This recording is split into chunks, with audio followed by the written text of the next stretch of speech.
भारतीय सेना के इतिहास में ऐसे कई परमवीर हुए जिन्होंने अकेले अपने दम पर युद्ध का रुख मोड़ दिया। अकेले न युद्ध भूमि में दुश्मन के दांत खट्टे किए बल्कि अपनी वीरता का लोहा भी मनवाया। आज हम ऐसे ही वीर जाबाज दिलेर की परम गाथा सुनाने जा रहे हैं। मैं आपका दोस्त विशाल कुमार। तो चलिए बताते हैं ऐसा जाबाज जो बचपन में गरीबी की आग में फौलाद बना, जिसने अपनी जवानी देश पर कुर्बान कर दी।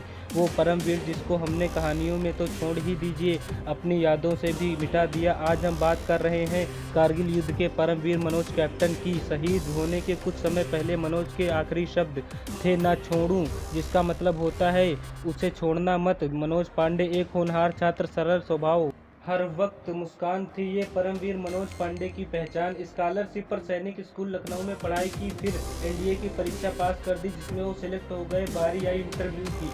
मनोज पांडे अधिकारी के सामने जब पहुंचे सेना में, वो अधिकारी ने पूछा सेना में क्यों जाना चाहते हो। मनोज पांडे ने तुरंत जवाब दिया, परमवीर चक्र के लिए। हाँ, वहाँ बैठे अधिकारी आपस में देखकर उनको मुस्कुराने लगे, लेकिन किसको पता था कि मनोज पांडे के मुंह से निकले हुए वह शब्द क्या सच हो जाएंगे। कैडेट मनोज पांडे गोरखा राइफल के पहली बटालियन ज्वाइन कर अब वो लेफ्टिनेंट मनोज पांडे बन चुके थे। पहाड़ी इलाकों में दुश्मन पर घात लगाकर हमला करना, इन सब में महारत हासिल कर चुके थे। बाद में वो कैप्टन बनाए गए और परमवीर कैप्टन मनोज पांडे की बटालियन ने सियाचिन, जो कि दुनिया की सबसे ऊंची युद्ध भूमि है, वहां भी 3 महीने तक वक्त बिताया। इसके बाद मनोज पांडे उनके साथियों की उम्मीद थी सबको पुणे भी पोस्टिंग मिलेगी, जो कि पहले बटालियन की एडवांस पार्टी पुणे पहुंच चुकी थी। सियाचिन में ड्यूटी के बाद सैनिक मानसिक तौर पर भी थकान महसूस करता है, जैसे ही सभी सैनिकों को एक लंबी छुट्टी दी जाती है। लेकिन कैप्टन मनोज पांडे और उनके साथियों को अचानक आदेश आया कि बटालियन पुणे की तरफ न जाके कारगिल की तरफ कूच करेगी, क्योंकि वहां पाकिस्तानियों ने बड़े पैमाने पर घुसपैठ शुरू कर दी थी। परमवीर मनोज पांडे ने हमेशा आगे बढ़कर अपने सैनिकों का नेतृत्व किया और 2 महीने तक चले ऑपरेशन में कुकरयांग, जुगोटोप जैसी चोटियों पर दोबारा कब्जा कर लिया। फिर उन्हें खालूबार चोटी पर कब्जा करने का लक्ष्य दिया गया। इस पूरे मिशन का नेतृत्व कर्नल ललित राय को सौंपा गया। ये वो चोटी थी जो सामरिक रूप से बहुत महत्वपूर्ण थी, जिसे आप पाकिस्तान का कम्युनिकेशन गए भी कह सकते हैं। इस चोटी पर कब्जा करने का मतलब यह दुश्मन की रीढ़ की हड्डी को तोड़ देना था। कम्युनिकेशन रसद हथियार सप्लाई करने के लिए पॉइंट बहुत ही अच्छा था। इस चोटी पर कब्जा करने के लिए गोरखा राइफल की 2 कंपनियों को चुना गया।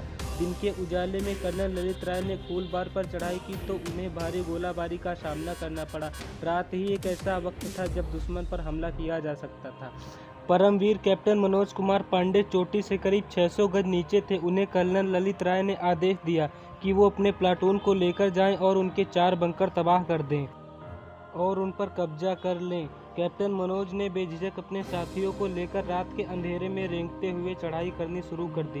कैप्टन मनोज जब चोटी के ऊपर पहुंचे तो वहां देखा 4 नहीं बल्कि 6 बंकर थे, जिसमें हर एक में 2 मशीन गन लगी हुई और कई जवान तैनात हैं। 2 बंकर उड़ाने के लिए कैप्टन मनोज ने हवलदार दीवान को कहा। हवलदार दीवान ने बड़ी बहादुरी के साथ दोनों बंकरों को तबाह कर दिया, लेकिन इसी दौरान वो वीर गति को भी प्राप्त हो गए।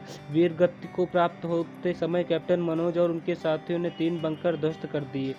ऐसे ही वो आखिरी बंकर को नष्ट करने के लिए आगे बढ़े। उन्हें कई गोलियां लग चुकी थी और वो पूरी तरह लहूलुहान हो गए। उनके साथियों ने उन्हें कहा वो बैठ जाएं और वो लोग आखिरी बंकर को ध्वस्त कर देंगे, लेकिन कैप्टन मनोज कहाँ रुकने वाले थे। उन्होंने कहा मुझे मेरे अधिकारी ने काम सौंपा है और मैं ही इसे पूरा करूंगा। वो इसी लहूलुहान अवस्था में रेंगते हुए आखिरी बंकर तक पहुंच गए। जैसे ही वो उस बंकर पर हमला करने के लिए खड़े हुए, तभी 4 गोलियां उनके सिर के पास आकर लगी। गिरते गिरते उन्होंने आखिरी शब्द में ये कहा, ना छोड़ूं। इसका मतलब यह था कि इस पोस्ट को मत छोड़ना। लेकिन शहीद होने से पहले captain Manoj Pandey hand grenade से आखिरी बंकर को भी तबाह कर दिया। इस आधुनिक वीरता के लिए कैप्टन मनोज कुमार पांडे को मरोड़ों उपरांत भारत का सबसे बड़ा वीरता सम्मान परमवीर चक्र दिया गया। लेकिन आजकल के लोग बॉलीवुड हीरो हीरोइन का जन्मदिन याद रखते हैं और हमारे देश पर आन बान शान कुर्बान करने वाले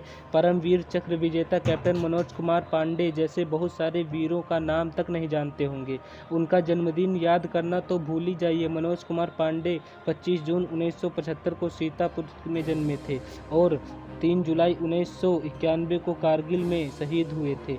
ऐसे वीरों को सत सत नमन करते हैं। तो दोस्तों, ये हमारे देश के असली हीरो और हमारा कर्तव्य है कि इन वीरों की गाथाएं हमारे देश के हर नौजवान तक पहुंचाना है। इसलिए वीडियो को लाइक करें, अगर नए हैं तो चैनल को सब्सक्राइब करें। तो मिलते हैं अगली वीडियो में ऐसी ही वीरों की कहानियों को लेकर। जय हिंद, जय भारत।